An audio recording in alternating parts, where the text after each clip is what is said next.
I have to admit something.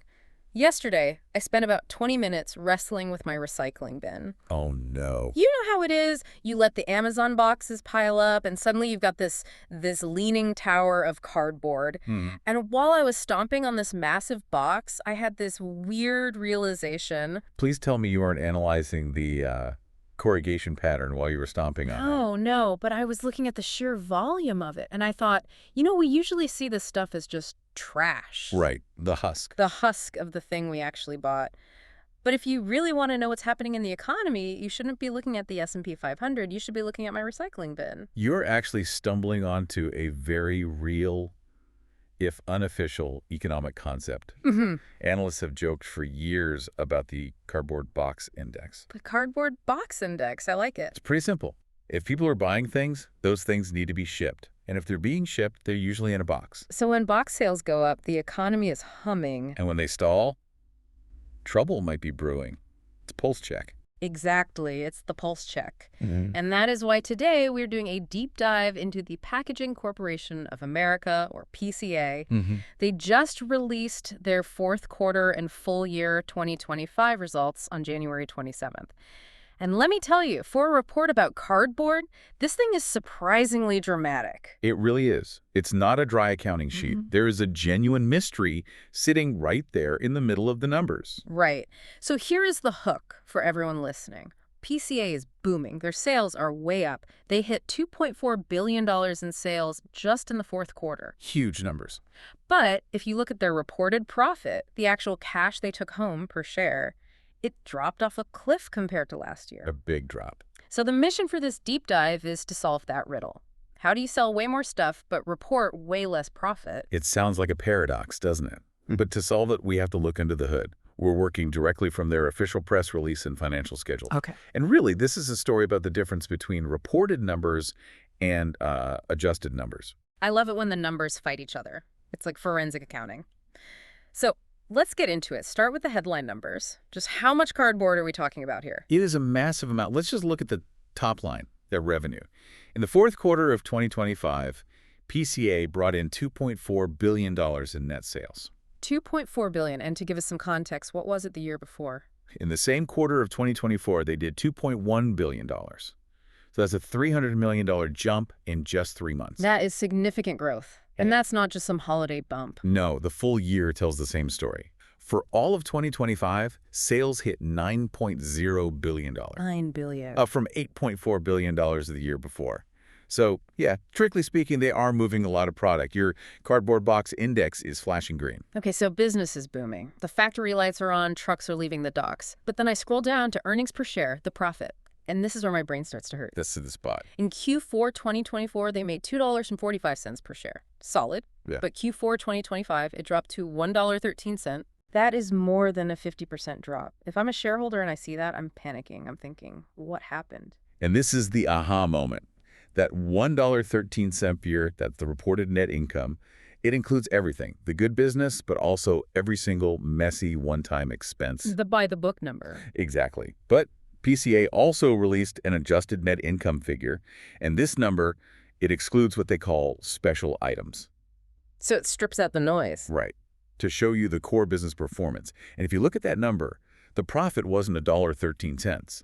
It was $2.32 per share. Whoa, wait a second. That is a massive gap. The difference between $1.13 and $2.32 is, well, it's $1.19 per share. It's huge. That isn't a rounding error. That is hundreds of millions of dollars just vanishing into these special items. And that gap is the key to understanding this entire report. Okay, I need an analogy here.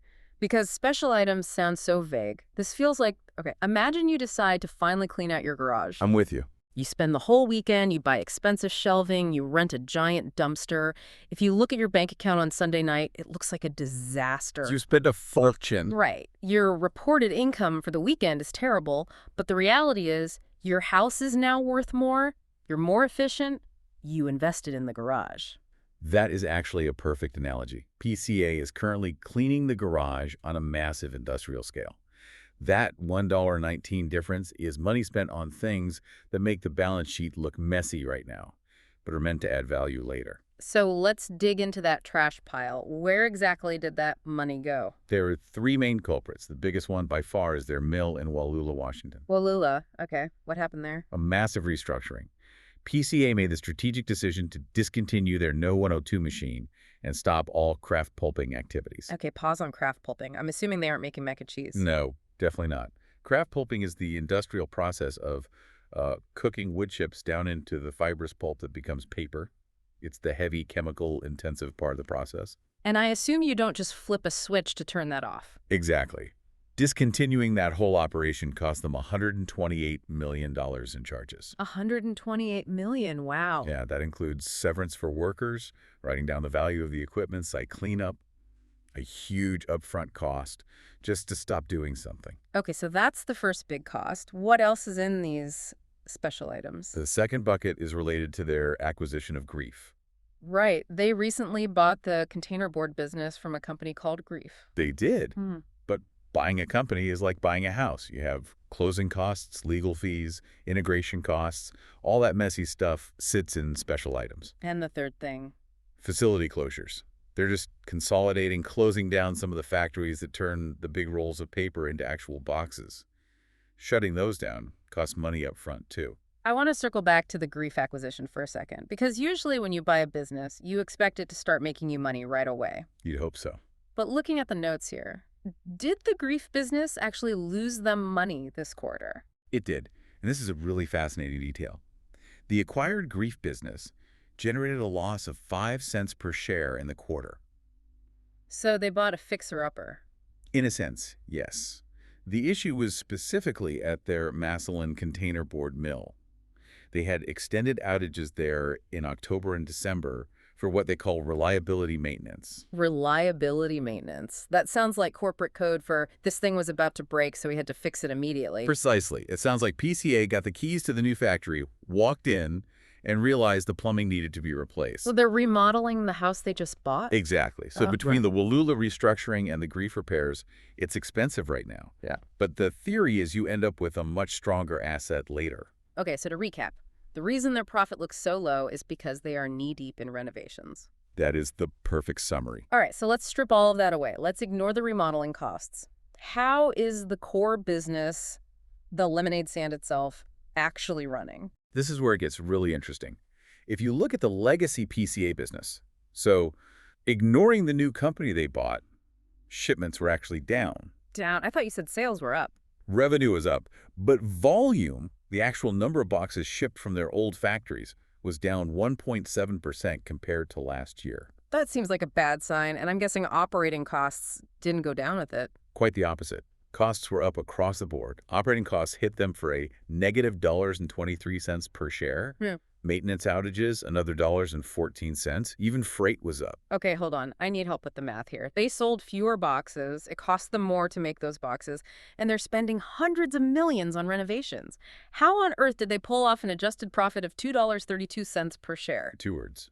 Pricing power. Pricing power. We hear that term thrown around all the time with inflation, but what does it actually mean here? It means that despite selling fewer boxes in their legacy business, they sold them for significantly more money. The report says price and mix in the packaging segment added a massive benefit of 53 cents per share. 50 cents a share. That completely wipes out all those extra costs we just listed.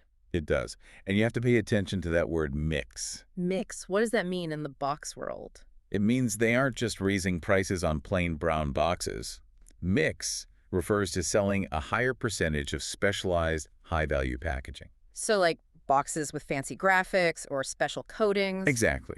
Or specific structural designs for heavy items. Selling one of those is worth 5 of the cheap ones. So even though volume dipped slightly, they flexed. They said, if you want these high-quality boxes, they cost more.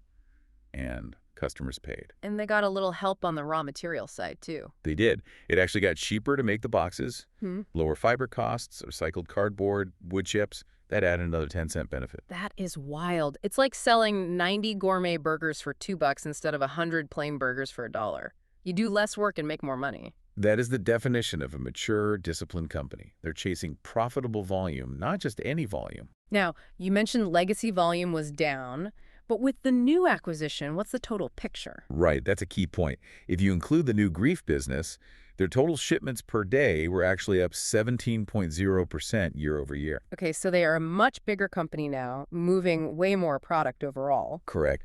And we shouldn't forget the caper segment, the white paper for your printer. Yeah, yes, the other side of the business. It's smaller than packaging, but it performed really well. Sales volume was up, prices were strong, and it brought in nearly $33 million in operating income. It's a steady contributor. Nice. So we've got a company that's remodeling, flexing its pricing power, and growing. What does the boss think? What was the tone from the CEO? Actually, Mark Carlson, the CEO, sounded very optimistic. He made a point to note that their order book strengthened as the fourth quarter progressed. Which includes the holidays, so that's crucial. It is. He specifically mentioned strong e-commerce volume through the holiday season. That validates your recycling bin theory perfectly. So the economy wasn't stalling, it was being delivered to my doorstep. Exactly. But even more interestingly, he said they've seen significantly improved demand so far in January 2026. So the momentum is carrying over. Now, talk is cheap. Did they put their money where their mouth is? They certainly did. In the fourth quarter, PCA repurchased 760,000 shares of their own stock. And what did they pay for them? An average price of $201 per share.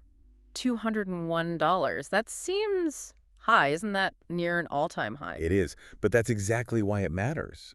When a company buys back its own stock at that price, they're sending a message. They're saying, we know what we're building, we see the efficiencies coming, and we think $201 is still a bargain. It's the ultimate vote of confidence. They're betting on themselves. Precisely. All right, so that's looking back at 2025, but we're in 2026 now. What are they expecting for the next few months? What's the forecast? The guidance for the first quarter of 2026 is earnings of $2.20 per share. $2.20. Okay, that's slightly lower than the adjusted $2.32 they just posted. Why the dip? It's not the economy. It's mostly, well, a big part of it is the weather. The weather. Like rain. Literally the weather. The CEO explicitly mentioned assessing a last weekend winter storm that caused plants to be down. I guess I never thought about how a blizzard impacts the price of a box. Oh, it's huge. Think about it.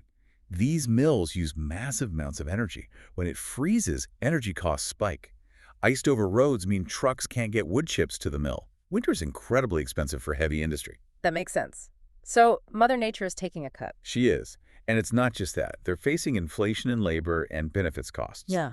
Annual raises kick in, payroll taxes restart. Plus, are there fewer days in Q1? Good catch. 2 fewer operating days compared to Q4. And they have a scheduled maintenance outage at their big mill in Counce, Tennessee. And I assume the Wallula mill is still producing less because of the restructuring? Correct. So you have a lower production, higher costs, and fewer days to work. Sounds grim. So why is the forecast still as high as $2.20? What's the good news balancing this out? Demand and price. Again, Carlson says demand is improving. And they have new price increases kicking in starting in March. There it is again. Pricing power to the rescue. Yes.